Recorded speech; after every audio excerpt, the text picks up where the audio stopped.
തെളിച്ചമേകാൻ പൊൻപുലർക്കാലം വെളിച്ചമാകുമ്പോ നുറുങ്ങുവെട്ടം പക്ഷിപരാഗം തെളിച്ചു കാട്ടുമ്പോ വരുന്നു ദൈവം മനസ്സിനുള്ളിൽ തിളക്കമേകിടാൻ തരുന്നു ധ്യാന പ്രകാശമാർക്കും വിളക്ക് വയ്ക്കുമ്പോൾ നുറുങ്ങുവെട്ടം ഇറങ്ങിടട്ടെ ഹൃദന്തമെല്ലാം യുഗപ്രകാശത്താൽ മറഞ്ഞിടട്ടെ മനാന്ധകാരം യുഗപ്രസാദത്താൽ നുറുങ്ങുവെട്ടം.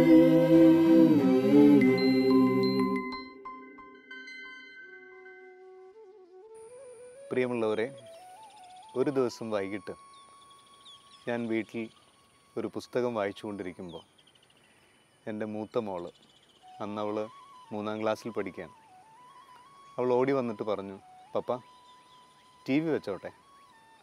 പെട്ടെന്ന് ഞാൻ അവളോട് പറഞ്ഞു, മോളെ ടി വി വെച്ചോ, പക്ഷെ നീ 1 മിനിറ്റ് ഒന്ന് പ്രാർത്ഥിച്ചിട്ട് വെക്ക്. അവൾ എന്നെ അതിശയത്തോടെ ഒന്ന് നോക്കി, പക്ഷെ ഒന്നും ചോദിച്ചില്ല. അവൾ ഓക്കെ എന്ന് പറഞ്ഞ് തിരിച്ച് ടി വി ഉള്ള ഹാളിലേക്ക് പോയി. അവൾ പോയിട്ട് എന്താണ് ചെയ്യുന്നതെന്ന് ഞാൻ ശ്രദ്ധിച്ചു. ഞാൻ നോക്കുമ്പോൾ ടി വിയുടെ മുമ്പിൽ കൈകൂപ്പി പിടിച്ച് നിൽപ്പുണ്ട് അവൾ പ്രാർത്ഥിച്ചതായിരിക്കാം. പിന്നെ ടി വി ഓൺ ചെയ്തു. ഒരു 45 മിനിറ്റോളം ടി വി കണ്ടിട്ടുണ്ടാവും. പിന്നീട് അവളുടെ അമ്മ വന്ന് പറഞ്ഞു, മോളെ മതി, ഇനി നമുക്ക് ഹോംവർക്ക് ചെയ്യാം. അങ്ങനെ ഹോംവർക്കൊക്കെ കഴിഞ്ഞ് വീട്ടിലെ പ്രെയർ കഴിഞ്ഞ് ഭക്ഷണമൊക്കെ കഴിഞ്ഞ് ഉറങ്ങാനുള്ള സമയമായി. ഞാൻ വീട്ടിലുള്ള ദിവസങ്ങളിൽ ഉറങ്ങുന്നതിന് മുമ്പ് എൻ്റെ മക്കൾക്ക് ഞാനൊരു കഥ പറഞ്ഞു കൊടുക്കും.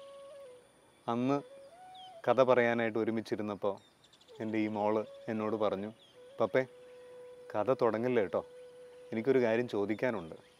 എന്താ മോളെ? പപ്പേ, ഈ ടി വി കാണുന്നതിന് മുമ്പ് എന്തിനാ പ്രാർത്ഥിക്കാൻ പറഞ്ഞത്? നമുക്കിവിടെ ഫാമിലി പ്രെയറുണ്ട്, ഉറങ്ങുന്നതിന് മുമ്പ് പ്രാർത്ഥനയുണ്ട്, സ്കൂളിൽ പോകുന്നതിന് മുമ്പ് പ്രാർത്ഥനയുണ്ട്, ഭക്ഷണത്തിന് മുമ്പ് പ്രാർത്ഥനയുണ്ട്. ഇനി ഒരു പ്രാർത്ഥന കൂടി വേണോ? എന്തിനാ പപ്പേ ടി വി കാണുന്നതിന് മുമ്പ് പ്രാർത്ഥിക്കുന്നത്? ഞാൻ ഒട്ടും പ്രതീക്ഷിച്ചില്ല ആ ചോദ്യം. പെട്ടെന്ന് ഞാൻ അവളോട് പറഞ്ഞു, മോളെ നീയാണ് ടി വി ഓൺ ചെയ്യുന്നത്, നിൻ്റെ കയ്യിലാണ് റിമോട്ട് കൺട്രോൾ, നീയാണ് ചാനലുകൾ മാറ്റുന്നത്. മോളെ ഇതിൽ നല്ലത് മാത്രമല്ല ചീത്തതും ഉണ്ടാകാം. ചീത്തത് വരുമ്പോൾ കാണാതിരിക്കാൻ തോന്നണമെങ്കിൽ ദൈവത്തിൻ്റെ കൃപ വേണം മോളെ. അതുകൊണ്ടാണ് പ്രാർത്ഥിക്കാൻ പറഞ്ഞത്. 3ാം ക്ലാസ്സിൽ പഠിക്കുന്ന എൻ്റെ കുഞ്ഞിന് അന്ന് എന്തെങ്കിലും മനസ്സിലായോ എന്ന് എനിക്കറിയില്ല. അവൾ പറഞ്ഞു, ഇനി ഞാൻ എപ്പോഴും ടി വി കാണുന്നതിന് മുമ്പ് പ്രാർത്ഥിക്കും. പ്രിയമുള്ളവരെ, പിറ്റേ ദിവസം രാവിലെ ഞാൻ എഴുന്നേൽക്കുമ്പോൾ എൻ്റെ ഉള്ളിലൊരു സ്വരം, ബോണി ഇത് കുഞ്ഞുങ്ങൾക്ക് മാത്രം മതിയോ, നിനക്കും വേണ്ടേ? നീയും എന്ത് കാണുന്നതിന് മുമ്പും പ്രാർത്ഥിക്കണ്ടേ? പ്രിയമുള്ളവരെ, അതിനുശേഷം മൊബൈൽ ഫോൺ എടുക്കുന്നതിന് മുമ്പ്, ലാപ്ടോപ്പ് തുറന്ന് ഇൻ്റർനെറ്റ് ഓപ്പൺ ചെയ്യുന്നതിന് മുമ്പ്, എന്തെങ്കിലും ഒരു വീഡിയോ കാണുന്നതിന് മുമ്പ് ഞാൻ 1 മിനിറ്റ് പ്രാർത്ഥിക്കാമെന്ന് തീരുമാനിച്ചു. വല്ലാതെ കാഴ്ചകളിൽ തെറ്റിപ്പോകുന്ന ഒരു കാലമാണിത്. നമ്മുടെ നാവിന് രുചിഭേദങ്ങൾ പെട്ടെന്ന് തിരിച്ചറിയാൻ പറ്റും. കയ്പും മധുരവും. നാവ് പെട്ടെന്ന് ആക്ഷനും എടുക്കും. കയ്പാണെങ്കിൽ തുപ്പിക്കളയും. പക്ഷേ നമ്മുടെ കണ്ണിന് ഈ വിവേകമില്ല. പ്രിയമുള്ളവരെ, എന്ത് കാണുന്നതിന് മുമ്പും ഒന്ന് പ്രാർത്ഥിക്കാമെന്ന് തീരുമാനിക്കുക.